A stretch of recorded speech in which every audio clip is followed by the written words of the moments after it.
Hi, my name is Lily and welcome back to my channel and welcome to my top 20 books of 2022.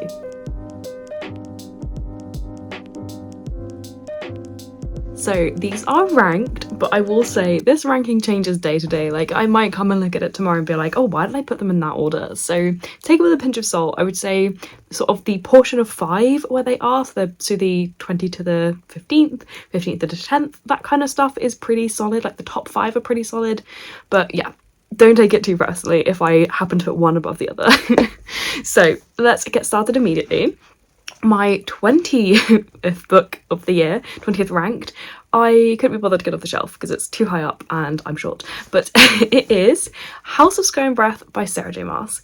This is going to be a shocker to most people because I did not like House of Sky and Blood. Was that what it's called? House of Earth and Blood. I didn't really like House of Earth and Blood. I thought it was her worst book to date. But House of Sky and Breath, again, wasn't great, but I'm ranking it because of that ending.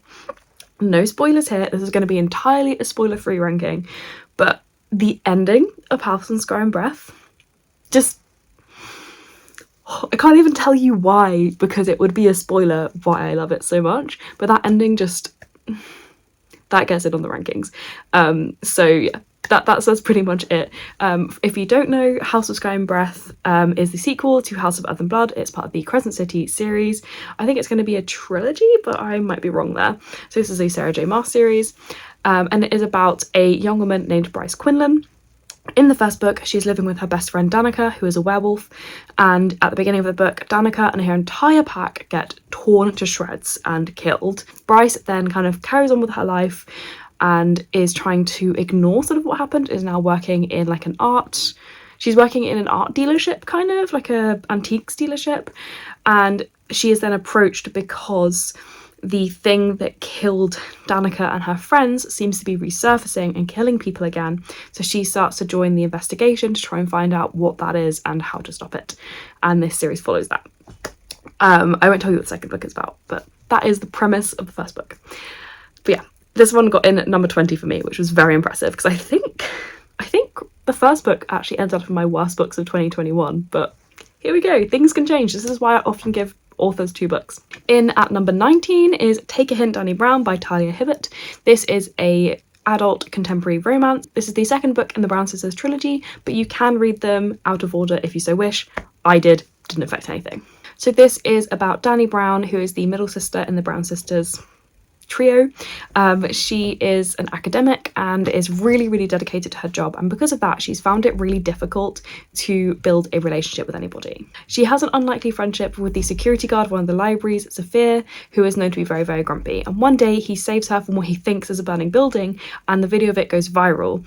People then find out that he is an ex-rugby player and owns a charity, and so Dani tries to convinces him to fake date her to help raise his profile and the profile of his charity.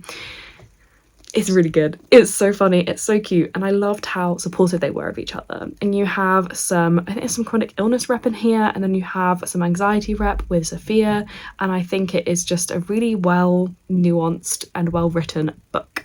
At number 18, we have Like a Charm by Elle McNichol. She makes it on the list every year. This one is a middle grade fantasy set in Edinburgh. It follows a young girl named Ramya who is able to see the magical folk that live in Edinburgh that no one else can see. Before her grandfather died, he gave her a warning that was beware the sirens, and that is about to lead her into a dark mystery about her family's history and the magical folk of Edinburgh.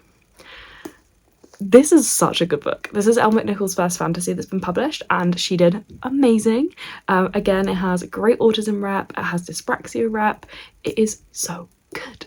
I love the little friendship between her and her cousin, I think he is, and it is just a fun, quick adventure. The sequel is coming out next year, and I could not be more excited for it.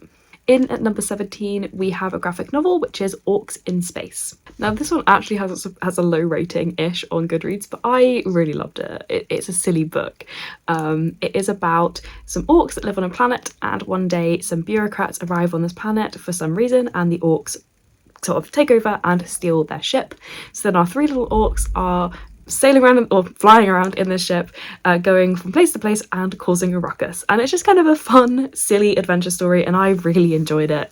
I don't think it's amazing, but it was just great fun, and that's why it's ended up in my rankings. Number 16 is The Revelry by Catherine Webber. This one is a YA fantasy, atmospheric, kind of gothic book. It's really hard to describe it, but this one is about an event called the Revelry, which happens every year for a certain year group of students in this small town in the forest.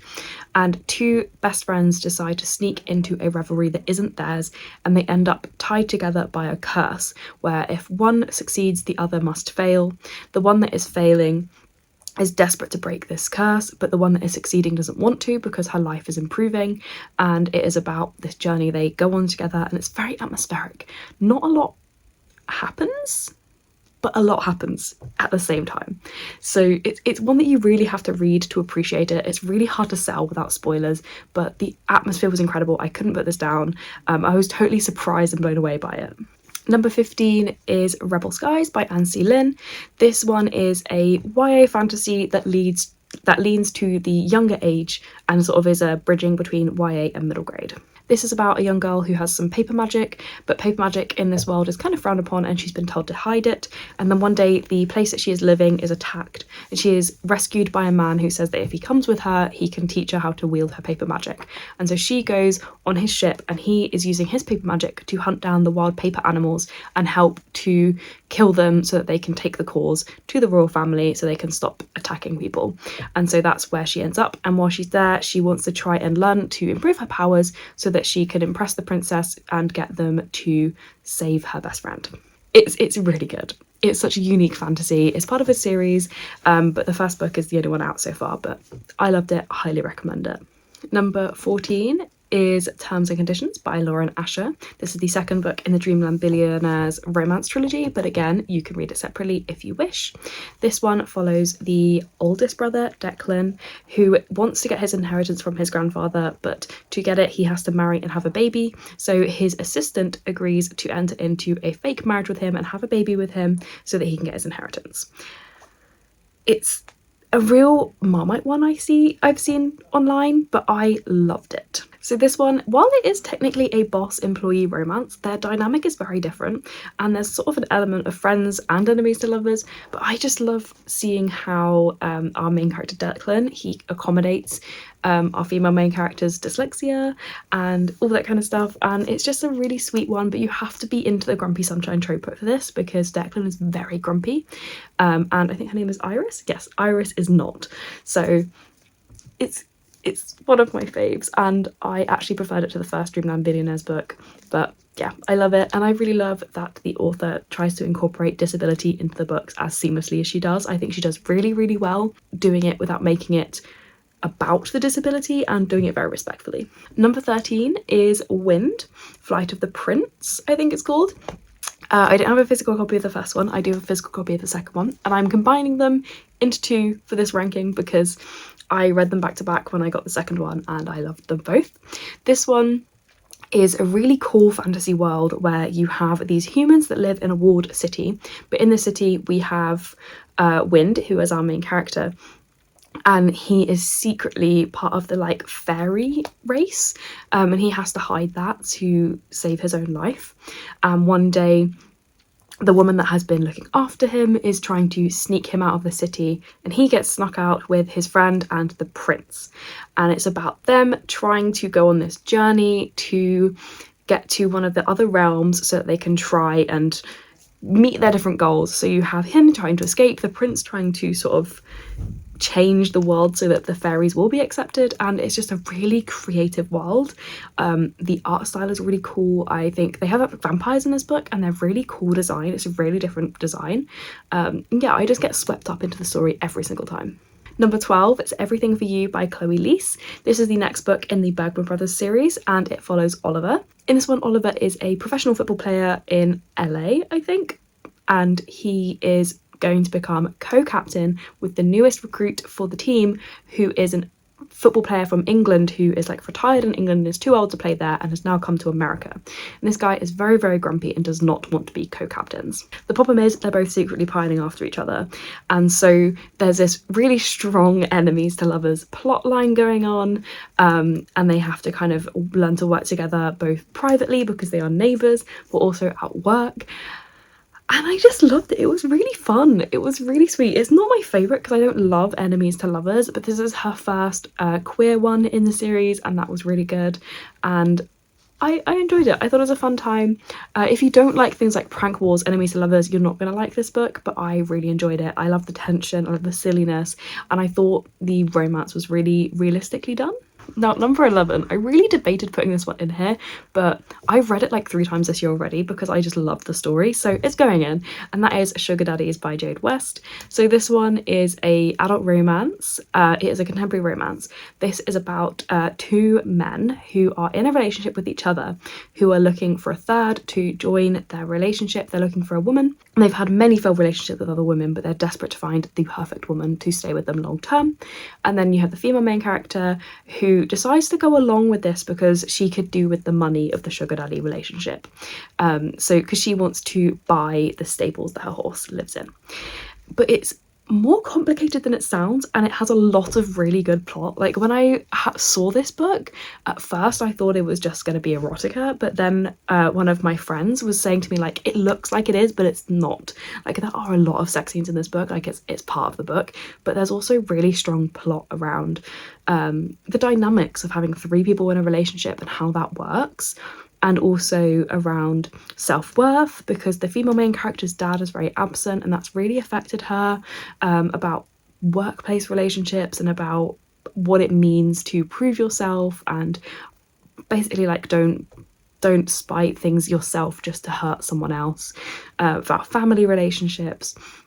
The plot is really, really good, and I find it a really uplifting book to read because it's all about love and friendship and different kinds of love, and I really enjoyed it. At number 10, we have Life Ceremony by Sayaka Murata. She is one of my favourite authors, and every book of hers I have loved. This is a collection of her short stories, which most have been previously published in Japan, but they've now been collected into Life Ceremony. So there's a big focus on life and death with Sayaka Murata, and one thing I would say is check the trigger warnings. This book, it's not a spoiler to say this, but there is a decent amount of cannibalism in this book. We have 2 short stories that deal with it. One of them is about a future where human bodies are kind of processed and made into things after death. So you can get like human hair clothing, human skin lamps, human bone like bowls and light shades and things like that. And then there's another one where after you have passed away, your family cook you, and it's like a tradition that everyone comes together and eats you after you've died. So there's a big element of that. If that's not something you can handle, I wouldn't recommend reading this. But the interesting thing about this version of cannibalism for her is that it's very matter of fact and not in a gruesome way. It's a very traditional thing. So yeah, that's what I would say about that one. But I really liked it. I love her writing. It really makes you think, and she does things in it that other writers would use to shock and awe and be gruesome in a way that isn't in her writing. It's so good. She's such a good author.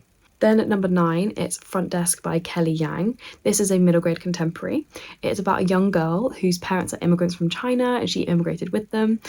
They live and work in a motel where they are also secretly hiding immigrants for a few days at a time. Our main character really dreams of being a writer, and so this follows her family living and working in this motel and what happens to them, and how she uses her own confidence and her own skills and her writing to help try and fight for people in her life. So this is a really uplifting middle grade. It's a really good middle grade. It's part of a series, and I think it's great for young children who want to be writers, who need some more confidence, and for marginalised children as well. I really enjoyed it. Number 8 is Little Thieves by Margaret Owen, which is a YA fantasy. This is about a girl who was the maid to a princess, and this princess had this magical string of pearls, I think it was, that changes her appearance to make her more beautiful, and one day the maid steals those pearls and takes the princess's identity. So she is now trying to steal enough gems and jewellery from the aristocracy to escape, because she is the daughter of fate and death, or fortune and death. And they have said to her that if she ever needs one of their help, that they will take her on as a servant. And so to try and escape them, she's trying to steal the jewels so she can raise enough money to go to a different land where death and fortune can't reach her. It's so cool. It's such an interesting concept. You also have the detective who has been sent to investigate all of the thefts that she has committed. So it's like an enemies to lovers thing going on, and it's very innocent though. I'd say this is very low-key romance in it. Very interesting magical world, and I think it's based on Germanic folklore, but I'm not sure. But yeah, I thought it was really interesting, really unique, and I was so into it. It took me a while to read it because it is quite chunky, but I thought it was very good, and I have already pre-ordered the sequel. At number 7, we have Where the Drowned Girls Go by Shauna Maguire. This is a continuation of the... oh my god, what's it called? What is the series called? Wayward Children series. So the first book is Every Heart a Doorway, but this is part of the Wayward Children series, and I adore this series. They're very, very small sort of novella-length books, and they all tell the story of a different child. The concept of the series is that some children find these doors that take them into other worlds, but eventually these worlds sort of kick them out in some way. And there's 2 schools that they can go to. One is for the children who want to remember where they went, and that is the school we've been following in all the other books. And then the other school is where they try to get these children to forget it and to move on. And in this book, that is where we go. One of the students from the first school asks to go to the school to forget, and it is about her being in the school and finding out it's not what it seems. It's very atmospheric, quite a dark one, and I thought it was very different to the rest of the books, and I really liked it. I always love these books, and I cannot wait for the next one. Now we have another Chloe Lease, of course, and that is Two Wrongs Make a Right. This is the first one, and I think it's going to be a duology about the 2 sisters. So this one is about Jamie and Bea, who their friends keep trying to set them up with each other, and they decide to start fake dating, but the more they fake date, the more they start to fall in love. Jamie is a doctor, he's a paediatric doctor, and Bea is an artist, so they're meant to be like complete polar opposites. Bea is autistic and Jamie is has high anxiety, and I thought it was a really good exploration of falling in love and setups, and do people really know you, healing from past abusive relationships, but also dealing with things like autism and anxiety in relationships. And yeah, again, cute romance, loved it. It was a bit steamy, but they're always slow burn with Chloe Lease, and I loved the rep. And with that, we enter into our top 5. In at number 5, we have The Perfect Child by Lucinda Berry. This is an adult thriller. So this one is about a man who is a doctor and his wife who is a nurse. They work in the same hospital. One day, this child ends up in the emergency room who is very clearly malnourished, has been very badly abused, but they can't figure out where she's come from and what's happened to her. She ends up bonding with the husband, who is a doctor, and they create such a bond that he manages to convince his wife that they should adopt her and bring her home. So they bring her into their home, and sinister things start to happen, and the wife is very convinced that this girl has something wrong with her and that she hates her. And it is about what happens after this girl is brought home. It's dark, it is twisty, and you know something bad has happened because it's told partially from the parents' perspectives that alternate, but then you also have police interviews with their social worker, and it's very clear from the police interviews that something bad has happened, but you don't know until the end of the book what the bad thing is and who did it. So it's so good. I could not stop reading. I read it so fast. I think I read it in like a day. And like I said before, I'm not usually a big fan of thrillers, but this one really, really got me and I loved it. Number 4 is Finding Home Volume 4 by Harry Connor. This one is Volume 4 The Gardener. It is the final book in the series, basically, of Finding Home, and I have adored this series. This is a slow burn fantasy romance, but it's about so much more than just the romance, even though the whole thing is about a romance. So in this one, you have Cheppy and Yannick, or Janek, who are our main characters. So throughout the series, they have been travelling together across this land to get back to Yannick's hometown, where he is going to be working in his family's inn. Cheppy is kind of researching out there. And so you have their blossoming romance, and you also get to see sort of Cheppy's past abusive relationship, and he is half sort of fae and half human, and so you see snippets of his life growing up being half fae. And it is about how their relationship builds, how they grow as people, and this is the final one where things all come to a head and culminate, and it was just so beautiful.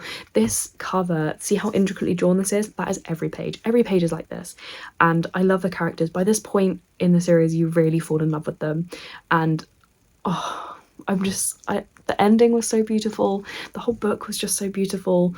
I cannot recommend this series enough. I think the author has stopped selling physical copies of the books now because of their chronic illness, but I do believe you can still get PDFs or find the webcomic. Number 3 is Kim Ji-young, born 1982, by Cho Nam-ju. This is a Korean literary fiction. This is again really small. This one follows Kim Ji-young, and it's from her childhood up until I think she's in her 30s and is a mother herself. And you know at the beginning of the book she's had this breakdown in her 30s, and it follows her life, but each section of her life we follow is centered on a different element of sexism she faces in her life. So it's kind of showing how sexism and misogyny has shaped this woman's life until she kind of has this breakdown in her 30s. And it's a really interesting portrait of misogyny and sexism, both in modern day Korea but also in the whole world in general, because sexism does present itself differently in different countries, but I feel there's still an issue in most countries with it. And yeah, it is a really emotional read, and it's quite a difficult read if you've experienced some of these issues, but also I think it's very eye-opening to see how much women deal with it on a day-to-day basis. I'd highly recommend this for men to read because it is very realistic, but it's also quite a cathartic read as a woman. Now, number 2 and number 1 were very, very close. And honestly, on a different day I might swap them around. But today, my second book is I'm Glad My Mum Died by Jennette McCurdy. When I was reading this book, I knew it was going to be a contender for the top spot. So this is Jennette McCurdy's autobiography, and it's told kind of in a diary format of like her telling a story of what happened. I listened to the audiobook, which is narrated by the author herself, and it was incredible. She did an amazing job. And it's about her life as a child actress. So it follows from when she very first started getting into acting right up until the present day when she's left the acting industry. The story is that she was kind of forced into it by her mother, who was incredibly abusive, and so she talks about the abuse she faced from her mother, the mistreatment she had as a child actress on sets, but she also talks about the people who were the shining lights in her life at the time, but also how this kind of led to addiction, poor relationships. It's such a nuanced, well-written piece of work, and she says in the book at one point that she always wanted to be a writer, not an actress, and you can totally tell that's where her skill really lies and her passion lies, because she is an incredible writer, and I cannot recommend this book enough. She was Sam from Sam and Cat and I think iCarly. I never watched them, so if you haven't watched them and you think that means you won't enjoy the book, you don't need to have watched them. It is a very impactful book without knowing anything about those shows. So this brings us to our number 1 spot, and I'm kind of surprised by this. I was expecting this book to either be an absolute flop or to be in my top 20, but I wasn't expecting it to be number 1, but it definitely is, and I love it, and it's going to be one that I recommend to everybody, and that is Under the Spring Door by TJ Klune. This is an adult fantasy, but it feels kind of like a cozy contemporary. It's definitely a cozy fantasy. So this is the author of The House in the Cerulean Sea, but personally I prefer this book to Cerulean Sea, even though they're both outstanding 5-star reads. So this one follows Wallace, who in his life was very, very horrible. He had a divorce, he kind of was known to be an absolute arse at work, everyone hated him, and he dies very suddenly in his 40s. And after his death, he is taken by this woman known as a Reaper to this coffee shop called Chiron's Crossing, and there he meets the guy who is going to help him cross over into the afterlife. And that man is Hugo. But it becomes very apparent that Wallace is not ready to cross, and Hugo says he can stay for as long as he needs. And it's about Wallace staying in Chiron's Crossing and dealing with the fact that he is now essentially a ghost, and learning to be a good person in his death and building relationships with the people in Chiron's Crossing. It is a beautiful, beautiful read, and it is so funny. There's so much humour in this book. I absolutely adored it. I definitely think I'll be rereading it next year because I will want to revisit it. I just think TJ Klune has some special skill to write the most beautiful, cosy fantasies, and as much as it's a book about death, it doesn't feel depressing. So those were my favourite 20 books of 2022. As I said, the rankings could change day to day, but they all definitely are my top 20. I had a real mixed reading year, and I was actually struggling a little bit to get my full 20, but I think it's more because I read a lot of good books and so not a lot stand out to me. But I still think I had an amazing reading year. I will be doing a wrap-up video of the whole reading year probably next week. And I think I read like 130 books this year, so I did amazing, and these books were just the top of my list. So let me know in the comments what your favourite books were of the year, and if you've read any of my books and you want to let me know what you thought of them, please do. Thank you so much for watching. If you like this video, please give it a like and consider subscribing to see more content from me. All of my social media links are in the description below, and if you'd like to leave me a comment to let me know you are here, please leave me a firework emoji in the comments below. Thank you. Bye.